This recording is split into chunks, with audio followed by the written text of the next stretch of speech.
वर्धा में ग्राम रोजगार सेवकों ने मानदेय में देरी को लेकर जिला परिषद के समक्ष विरोध प्रदर्शन किया। 5 महीने से लंबित भुगतान की जल्द से जल्द पूर्ति की मांग की गई। वर्धा जिले में रोजगार गारंटी योजना के तहत कार्यक्रम रोजगार सेवकों ने आज जिला परिषद के सामने प्रदर्शन किया।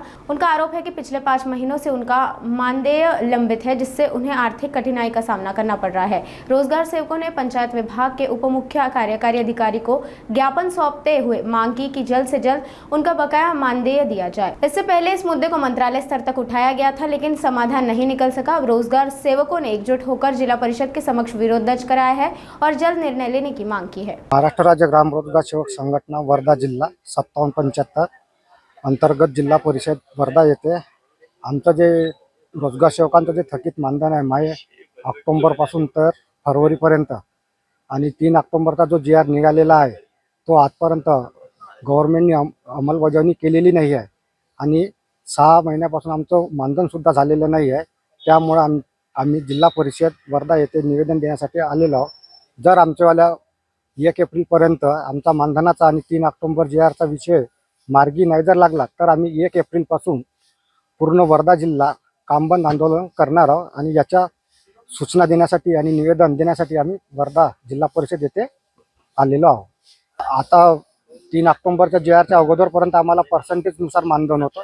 3 ऑक्टोबरचा जी आर काढला त्या जी आरनुसार आम्हाला मासिक 8,000 रुपये प्लस 2,000 रुपये TADA असं इन्क्लूड करून 10,000 रुपये असं 3 ऑक्टोबरच्या जी आरमध्ये नमूद केलेलं आहे। पण 6 महिने होऊन अजूनपर्यंत तो जी आर लागू केलेला नाही आहे गव्हर्नमेंटने।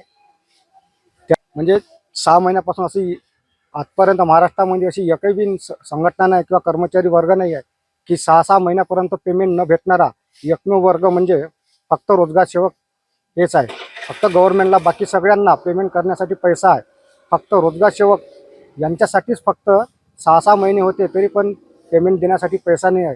ही एक शोकांतिका आहे असं मला तरी वाटत आहे। तर तेच म्हणायचं आहे आम्हाला की आम्ही लाडक्या बहिणीची जी योजना जी जाहीर केली आहे ते गव्हर्नमेंटची आहे, ते ठीक आहे, आम्हाला आमचा त्याला काही विरोध नाही आहे। पण आम्ही जे ग्रामीण लेवलवर जे आम्ही काम करत आहोत, आम्ही शेतकऱ्यांचंच कामं करत आहोत, शेतीनिष्ठच करत आहोत। आणि जो कोणता आम्ही कामं करत आहोत त्याच्यामध्ये त्याच्या उत्पन्नामध्ये शेतकऱ्यांचा भर पडत आहे। पण जो तळागाळाला ज्या योजना पसरवितो आणि काम करतो असा मुख्य घटक म्हणजे रोजगार सेवक, त्याच घटकाला प्रशासनाने आजपर्यंत जाणून बुजून असं आम्हाला म्हणजे मानधनापासून वंचित ठेवलेला आहे आणि आमचा परिवाराचा उदरनिर्वाह कसा करावा हा एक मोठा प्रश्न सध्याच्या कंडिशनला आमच्या सर्व रोजगार सेवकांसमोर उभा आहे।